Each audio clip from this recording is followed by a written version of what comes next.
All right, friend. So we are on the daily video for the first 100 days of 2025.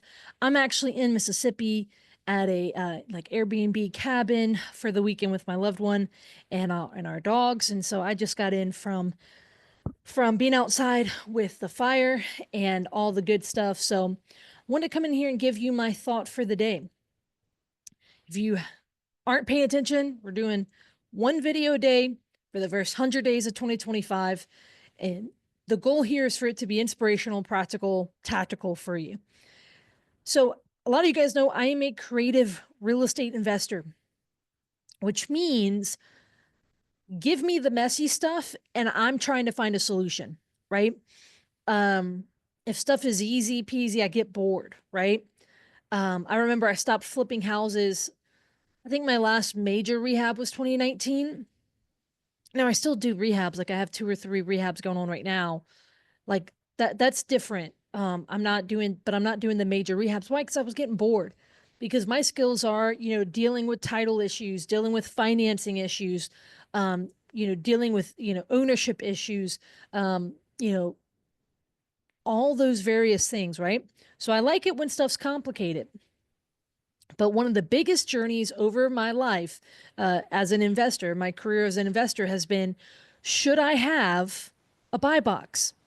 Right? A buy box is a really detailed, this is where I buy, this is what I buy, and all that. So for the longest time, I never operated out of one because I always just said, send me anything that's a deal.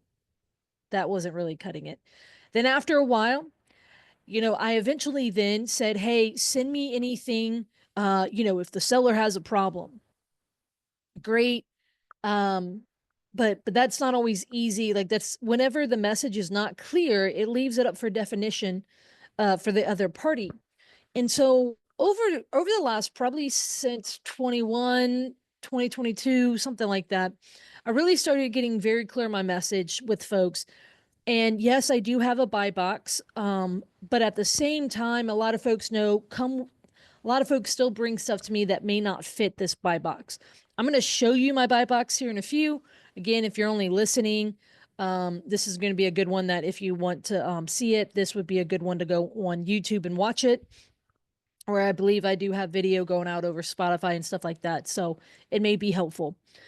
So just a few thoughts here, though, is that as creative investors, a buy box is something where if I believe how you communicate it and the relationships that you build can be a great starting point for you to really, get business coming your way. But if they know you well enough, they will send you other things. So let me go ahead. Let me share my screen. All right. All right. So if you look here, this is something I created on Google Sheets. So it's an actual full sheet. And I actually have it on my phone where it's, saved as almost like a photo so I can text it. But if you see here, it says, Courtney solves tough problems to get you a payday. The reason why I have a buy box is because generally this is when other people are sending me deals. The most frequent is wholesalers and real estate agents.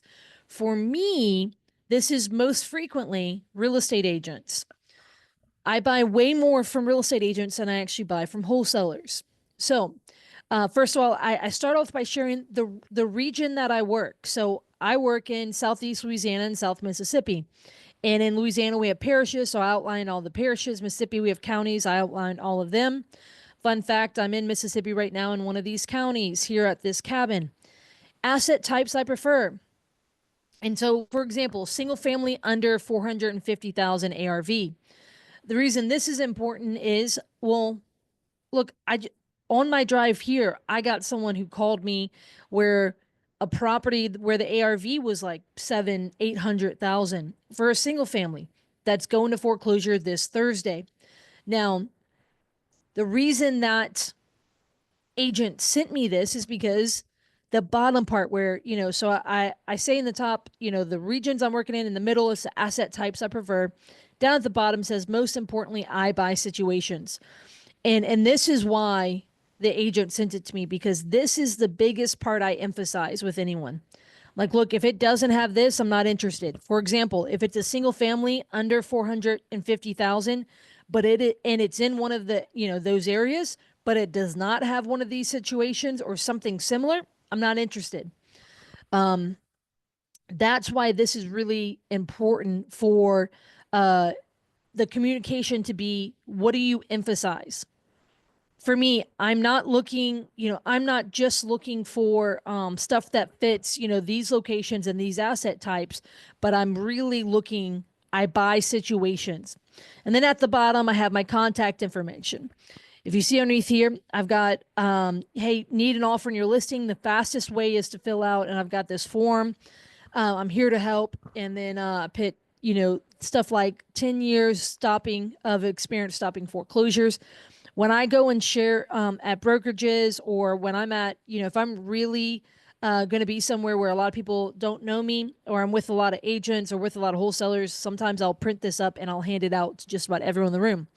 Now, as a creative investor, it's really hard to give a buy box when you are a creative investor who can solve a lot of problems. Like, it ultimately, for example, if you do pure options, how do you put that in a buy box, right? What I really want is people to come to me with these situations, because then I can do a subject to, I can do a seller finance, I can do an option, I can do a master lease option, whatever that may look like. And so, but the biggest thing is I want to at least give someone at least the starting point to where I want to operate out of. And so hopefully this gives you a good idea of what it looks like. This is something that I use frequently. I used to have a smaller little buy box, and like a little, it actually used to be, geez, a slide from a PowerPoint that I just screenshot. And I used to always text that. Now I have this whole thing. So I do think creative investors should have a buy box. Give people at least something to start with, something to go from. And ultimately, my hope is that you'll be able to attract business, and people will know you as someone who is a solutions-based investor. And even if it doesn't fit your buy box, meaning if it's not in that location, if it's not that same type of asset, they may still come to you if it has a situation that needs resolving. That's my hope, at least. Hope you guys found some value in this. At the end of the day, we are always just trying to help people. And if they don't know how you can help, that's going to be difficult for them to send people your way or to come to you with a deal. My favorite way to talk about my skill sets, which as a creative investor, I have a lot of different tools of how I can help a lot of different people in a lot of different situations. My favorite skill set, my favorite way to display my skill set is storytelling. And so social media is one way, storytelling and just, face-to-face relationships, whether it's at an event, over coffee, lunch, what have you. That's one of my favorite ways to display my skill set. But I still want them, I want them to know me for what I can do and what I'm looking for. But ultimately that I am there to help, and I'm an ace in their back pocket. So with that being said, hope you guys enjoyed this. I'm curious, do you guys think creative investors should have buy boxes? Do any of you operate with a buy box? I'd be curious to see what that is. Not all investors that I know operate with buy boxes. It's kind of a hit or miss thing. And so I'd be curious to hear your thoughts, you guys. If you haven't already, make sure to subscribe. I'm doing one video a day for the first 100 days of 2025. Hope this helped you.